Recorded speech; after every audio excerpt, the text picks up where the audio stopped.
आज मैं आपको एक मानसिक समस्या जिसको स्किज़ोफ्रेनिया के नाम से जानते हैं, उसके बारे में कुछ जानकारी देना चाहूँगा।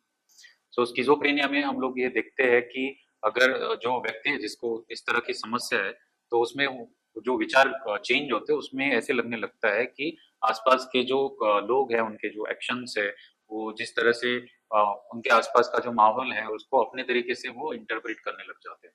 तो बहुत बार उनको ऐसे लगता है कि लोगों के जो एक्शंस है, वो उनके अगेंस्ट है, बाकी लोग जो है उनके अगेंस्ट कंस्पायर कर रहे हैं और बाकी लोग जो है उन्हीं से रिलेटेड चीजें कर रहे हैं।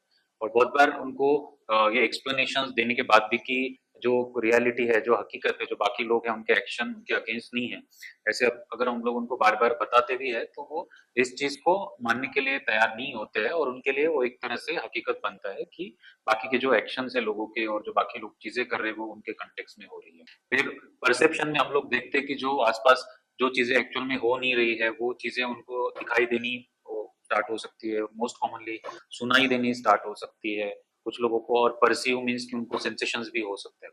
बहुत बार हम लोग देखते हैं कि एक्चुअल में आसपास कुछ है नहीं, लेकिन उनको वो चीजें परसीव हो रही है। जैसे कोई व्यक्ति उनके साथ बात कर रहा है, वो व्यक्ति उनके बारे में बातें कर रहे हैं, आपस में वो एक दूसरे से मिलके जो व्यक्ति है स्किज़ोफ्रेनिया का, उसके बारे में बात कर रहे हैं, उसको कुछ कमांड दे रहे हैं। ऐसे डिफरेंट टाइप के उनको आवाजें आ सकती है, हालांकि आसपास ऐसा कोई लोग होते नहीं है। हेलुसिनेशंस हम लोग जिसको कहते हैं वो होते हैं। कभी कभी हम लोग देखते हैं कि जो व्यक्ति है वो उसका बिहेवियर में बहुत सारे चेंजेस आने लगते हैं कि वो जो है बाकी लोगों से अपने आप को धीरे धीरे विड्रॉ करने लगता है, अलूप रहने लगता है, जो उसका इंटरेक्शन होता है बाकी लोगों से धीरे धीरे कम होने लगता है।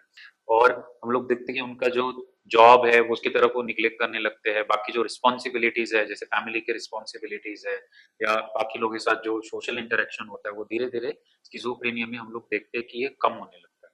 इस बीमारी का जहाँ तक कारण की अगर हम लोग बात करें कि ये बीमारी क्यों होती है, तो हम लोग इसको कह सकते हैं कि एक तरह से एक कॉम्बिनेशन है कि व्यक्ति में हेरिडेटरी जो जीन्स है इसका काफी इंपॉर्टेंट रोल होता है कि हमारा जो फैमिली में अगर किसी का हिस्ट्री है, तो वो एक सिग्निफिकेंट रिस्क फैक्टर होता है और हमारे जो जीन्स है वो बहुत इंपॉर्टेंट रोल प्ले करते हैं कि हमको स्किज़ोफ्रेनिया हो सकता है कि नहीं हो सकता है। और साथ में इसमें अगर एनवायरमेंटल फैक्टर ऐड हो जाते हैं, जैसे कि अगर कोई कैनबिस का यूज कर रहा है या लाइफ में बहुत ज्यादा एक्सट्रीमली स्ट्रेसफुल सिचुएशन आ जाए और या फिर कंटिन्यूअस ऑनगोइंग स्ट्रेस अगर है, तो ये एडअप होके बहुत बार जो जेनेटिक्स और एनवायरमेंट मिलके स्किज़ोफ्रेनिया की प्रॉब्लम होने का चांस होता है। हम लोग कॉमनली देखते हैं कि बीमारी व्यक्ति का जो सेकंड डेकेड होता है, मीन्स 10 से 20 साल के एज में, स्पेशली बॉयज में हम लोग देखते हैं कि ज्यादा कॉमन है। फीमेल्स में हम लोग देखते हैं कि थोड़ा लेट होता है, 30s 40s में या उसके बाद भी हो सकता है।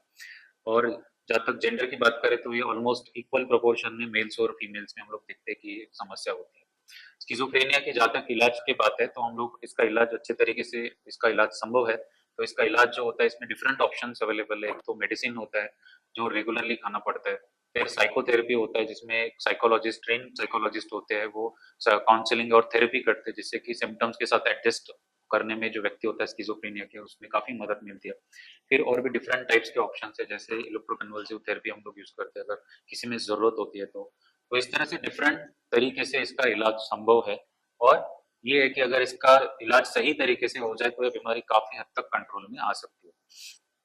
और अगर आपके आसपास में किसी भी आपके परिवार में इस तरह की बीमारी किसी को है, आपको लग रहा है कि इस तरह के सिम्टम्स है, तो आप तुरंत immediately as early as possible उस व्यक्ति को डॉक्टर के पास लेके जाए ताकि जल्दी से जल्दी इलाज संभव।